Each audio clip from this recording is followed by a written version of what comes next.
Hey guys. So a little while back, I had made a video covering the best weapons that there were in Tomb Raider for both factions.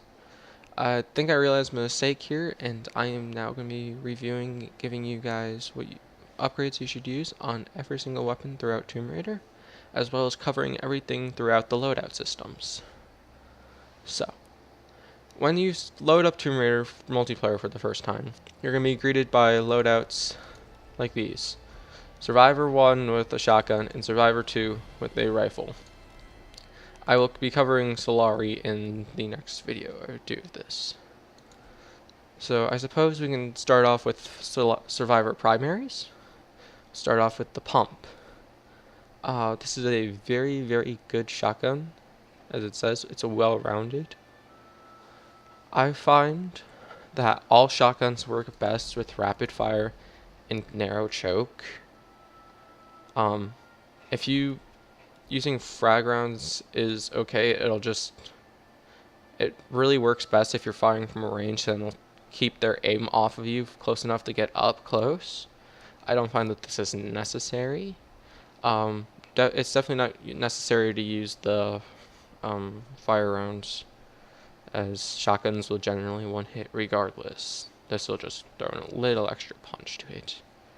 Like I said, narrow choke, which will just give you a lot more extra range and accuracy.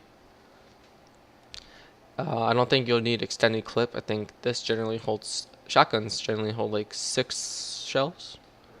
You can use reload speed if you want. I don't think it's necessary, as there's a trick I will be showing you in a tactics video later to quickly reload. To the submachine gun. This is the stock assault rifle that you were greeted with on Survivors. I wouldn't say it's well-rounded as they say it is. It's an okay rifle. It's definitely not the best out there. The recoil is extremely high, so you'll be bouncing around all over the place. I find that damage works best with this. Some people like using rapid fire, but it really would the only thing it gives you is an extremely close range rifle, therefore, as it just decreases your accuracy. It doesn't even speed up your firing rate too much. All rifles, as a choice between extended clip and reload time. If you're someone like me who has a habit of reloading even when you don't have a very near empty magazine, I'd probably use reload time. But if you're out of that habit, you can use extended clip to prevent yourself from reloading. The combat shotgun. This is the shotgun most people tend to float towards when they're on Survivor and don't have DLCs. I'm personally not a fan of this shotgun because range and accuracy on a shotgun is not necessary to me. I prefer to have a very fast shotgun, so even if I don't kill them in one shot, I can pull off however many more shots I need to kill them, such as the pump action, which is much, much faster than this combat shotgun. Like I said, with shotguns, rapid fire and narrow choke works the best. Reload speed I don't think is necessary. Extended clip you do not need on this shotgun. It holds more than 6, I believe. The fire rounds, not necessary. Frag rounds if you're one of those people that likes it. Now, this is the rifle that I said was the best to use on Survivors, which I still hold true to that belief.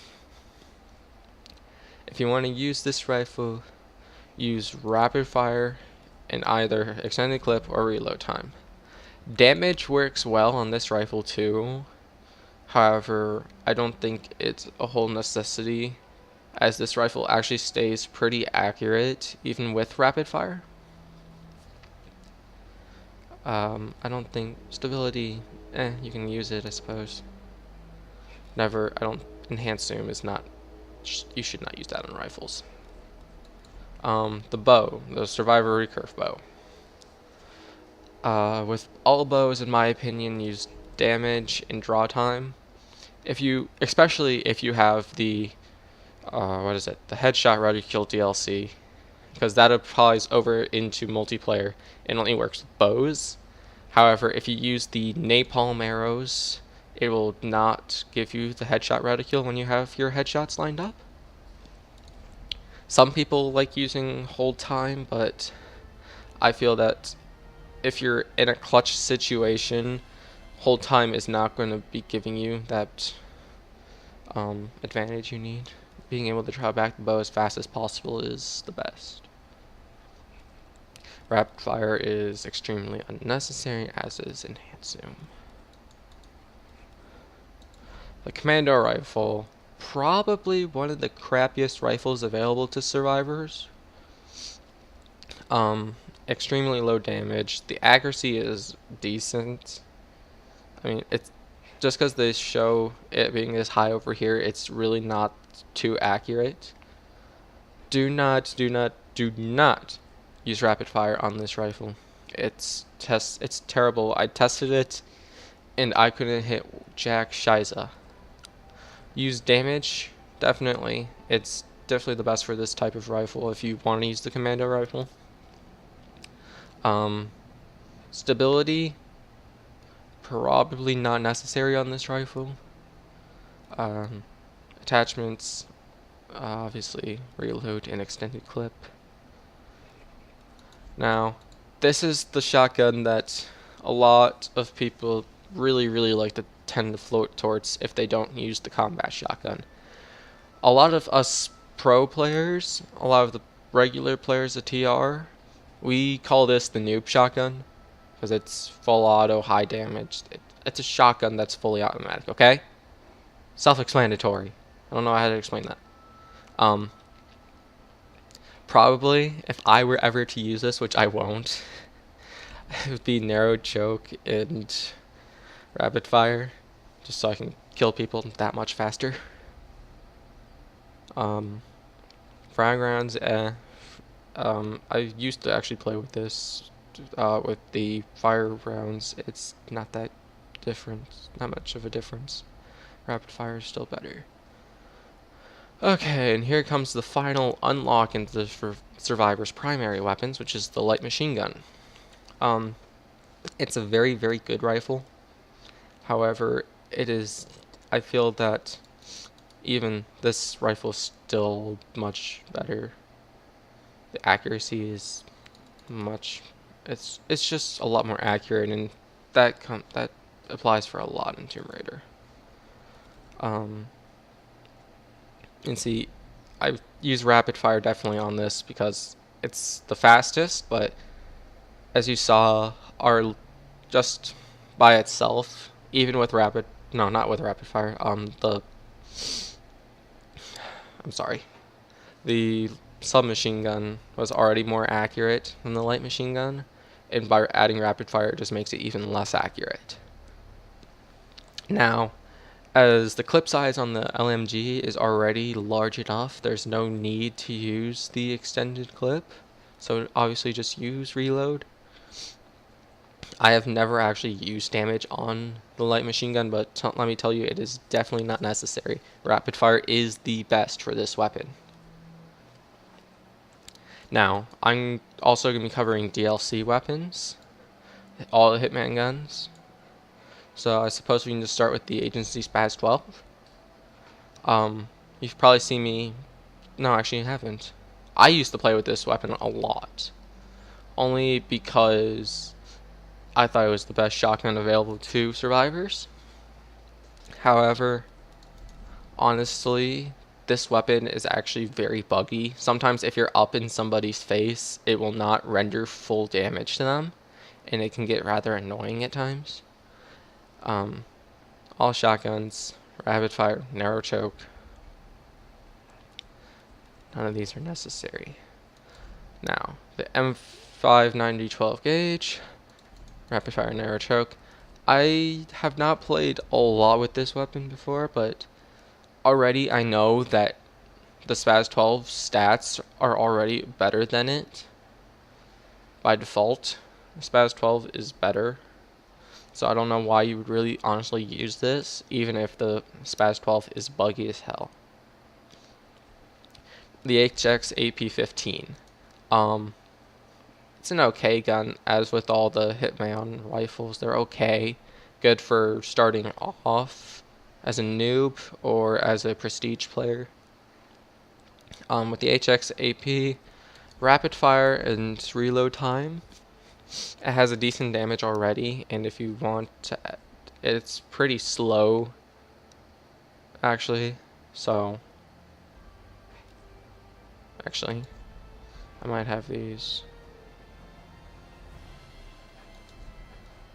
Oh no, I think this is the one. Yeah, this is the one you use damage with. I'm sorry. You use damage with this as the damage is very low and the firing rate is already decent. It's not the most accurate gun, but like I said, it's great for newbies or prestige players. The SCG 50-5 Elite now, the last gun in our primaries. This is the one you use rapid fire with. It's a very, very slow gun at first with a decent amount of damage. So you definitely want to use rapid fire with this. I don't know what else to say. It's I said with the HX AP-15. Good for noobs and prestige players. Nothing else. Okay. Now, go into secondaries. Now, your first pistol that you're going to have is going to be the semi-auto pistol. It's very well-rounded pistol. Very, very good. Highly accurate, decent firing rates naked, decent damage, generous clip size. Now, upgrades. Rapid fire and stability work the best on this. Rapid fire, especially with my trick that I use, makes this weapon extremely powerful, and just adding stability to that makes it even more so. Damage, it's pretty slow when it's naked, so using damage is really highly advised against me. The clip size is already, like I said, generous, so you don't really need the extended clip. And reload time, I find on pistols it's extremely unnecessary. The tac pistol. I'll go more into detail on the tac pistol when we go to the silver baller and why people tend to choose this more over the silver baller. But the tac pistol, it's okay. It's not the best. It's a lot faster than any other pistols in the survivor side, which makes it pretty good. But I'm pretty sure damage and stability is what you want to use on it. Otherwise, rapid fire or damage, I'm pretty sure, is what you want to use for projectiles, and the stability perk. It has a very, very large clip by itself, so using extended clip is really, really unnecessary this time around. So, full auto pistol. This weapon is a piece of crap. Do not use this pistol. Now, if you are going to use this pistol, I suppose you can use damage and stability. It's only really great in a close quarters situation, which you should not be using a pistol in. You should be using a pistol for long to medium, even to close range. Pistol is a very well-rounded weapon in this game. You're going to be relying on your pistol a lot. So having a really nice sidearm is really an important thing. And the fully automatic pistol does not apply to that. The final unlock in the secondaries for survivors is the sawed-off shotgun. Now, the shotgun things that I cover, what upgrades you should always use on shotguns, also applies to this. So rapid fire and narrow choke. Some people like that put the extended clip, which adds one more shell to it. I feel I don't like using it as it doesn't give me as much range as I would with the narrow choke. It's a matter of preference. Alright. Now, DLC pistols. Here is my favorite pistol, of course, is the silver baller. Alright. For me, it's use rapid fire and extended clip. Some people use stability. because they can't always fire as fast as I can. Now, the reasons why some people choose the tactical pistol over the silver baller. The tac pistol looks like its stats are actually better than the silver baller by using damage and stability. It looks to that way. However, the silver baller actually can fire faster than the tac pistol can. If you're able to spam the silver baller as fast as I can, it's actually faster than what the tac pistol can do, even using the same trick. This is what makes the silver baller such a good weapon, and why some people think it's a newbie weapon, because they still think the tac pistol is better. Now, the other Hitman pistol that you're available to have is the Jag-D P22G. Now, this, as you can probably already see, this gun is very, very accurate for a pistol. There's very, very little recoil to it, which makes it very good for long range as well as medium range. You're going to be wanting to use rapid fire and stability on this. Only because this is actually only if you want to make it a very accurate gun, where it doesn't move even as fast as you can shoot it. Otherwise, it has still a very small clip, and you should be using extended clip therefore. But in my opinion, rapid fire and stability, probably the best for this gun. Okay. Explosives. This is your starting explosive, is the frag grenade on survivors. High damage, very, very large range. Very few people can survive this unless they're running the Grenadier perk. Most people use this because it's the noob tube TR, and that's why many people use it. Landmines. These have a distinct weakness to them, is that they beep when you're close. They give off a beeping sound, which allows you to detect them and shoot them before you can step over them and get yourself blown to pieces, because these things are impossible to escape. Yeah, just place them down, wait for people to run over them. They disappear when you die, keep that in mind. The next one available to survivors is the smoke grenade. You really should not be using this thing.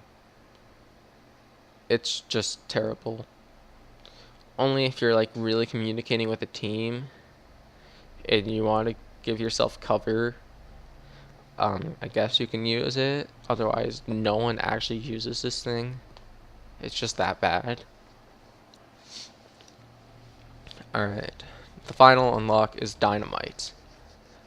Now, I highly suggest, if you're going to be using dynamite, is unbind your secondary fire off of spacebar, because a thing I tended to do is when I'm aiming and I toss down my dynamite, a common thing I did was jump to get out of there as fast as possible, get out of the animation as fast as possible, and that happened to blow up my dynamite a lot of the time. So I eventually had to unbind that when I went for my rapid fire trick, and it's a lot easier to use dynamite now. But it's still not my favorite explosive to use. I mean, if you're that good and can set a trap with it, and you're watching that the entire time without getting killed, sure, go ahead, use it. You're probably just going to be getting killed a lot by frag grenades too, if you're in a free-for-all. So, yeah. Now onto perks. For this offensive skills, you're going to be starting off with the Accomplished Killer perk, which is very good for leveling up through any prestige. I use this a lot of the time during my prestiges so I could get to the top as fast as possible. Extra ammo is another very good perk you should be using, as it'll give you like 2 frag grenades at the start, extra ammo for your pistol, extra ammo for your bow, or rifle or shotgun, whatever you want to use. It just gives you more ammo, and it's really good for that. Harder hits. definitely not the best perk out there. Um, I will be covering something that can make this skill a lot more viable in a different video. So yeah, if you want to use it, sure thing, but you really shouldn't. Spite. This is one of the most common offensive skills people use, as it lays a landmine, a very weak landmine, should I say, after you die near their corpse. Only if the player is very low and actually still near your corpse when you die, is it actually going to kill them, as the explosion isn't that big and it's not as powerful. So I still don't know why people use this so much, because it just really gets annoying after a time. Now, one of the best ones I find in the offensive skills is Eagle Eye. Generally, there's a certain length of vision that enemies will be highlighted to you when you're playing. Eagle Eye greatly expands upon that range, and you're able to see them from farther away, which is very, very good if you're in a team deathmatch or such, or if you just want to annihilate the enemy team. Rancor, this is probably the stupidest offensive skill out there. It's really just there. Like in this, I suppose this would work a lot more in 1v1. It's like a very toned down version of Eagle Eye, except it's only on the name of your last killer. So, really, really stupid. Second Wind. This is another common one you see being ran. It allows you to sprint farther, and the recovery time is from between sprints is a lot faster. So, it's great for charge melees as well as just getting around the map extremely fast. Speed Loader. Now, if you're using a crossbow on Solari, this is a very good perk to be using with it. Although, it's also very unnecessary if I show you the shotgun reloading trick, which also applies to crossbows, in my tactics video I will be coming out with soon. Okay, Speed Loader. Obviously, it just also reduces all firearms reload time. Alright, this goes along with the Eagle Eye for one of the best offensive skills out there, which is Steady Shot. Increases the stability duration with drawn bows, so when you reach that time limit where you can hold it back, it'll just keep it steady and you'll hold it longer. As well as it increases accuracy with all weapons, so it's very, very good to use. Now, survival skills. First one you're going to be starting off is advanced looting. You're going to be finding more ammo from ammo boxes and salvage from players and crates. So, really not the best out there. Survival skills. These next 5 really cover all damage types, which would be shotgun, arrow, explosive, bullet, and fire. I suppose they're all very self-explanatory.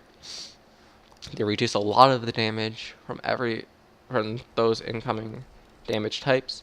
Pincushion is probably the best out there, since bows will generally one-hit you regardless if you don't have this on. Tracker.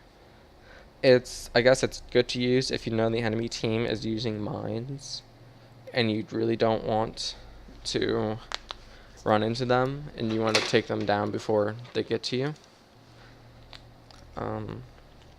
Now, same goes with Lightfoot. It's just stepping on landmines won't trigger them, or other traps as well, such as snares or spike traps. Probably one of the other very useless ones to use is Rejuvenation. It just reduces the health recovery between taking damage and your healing speed, which is actually just really, really bad to use in the first place, as you shouldn't be taking too much damage in the first place, unless you're in a very close battle with, say, a rifle or a good player. All in all, it's a pretty bad skill to use. Now, that covers everything in the loadouts for survivors. So, I will be doing Solari in the next one, as I don't know how long this video has already gotten. So leave a like if you enjoyed this video, comment on what I should do next or what you'd like to see, and share this video if you really want, although I don't really think people want to be hearing my voice. So I will see you guys in the next one. Bye.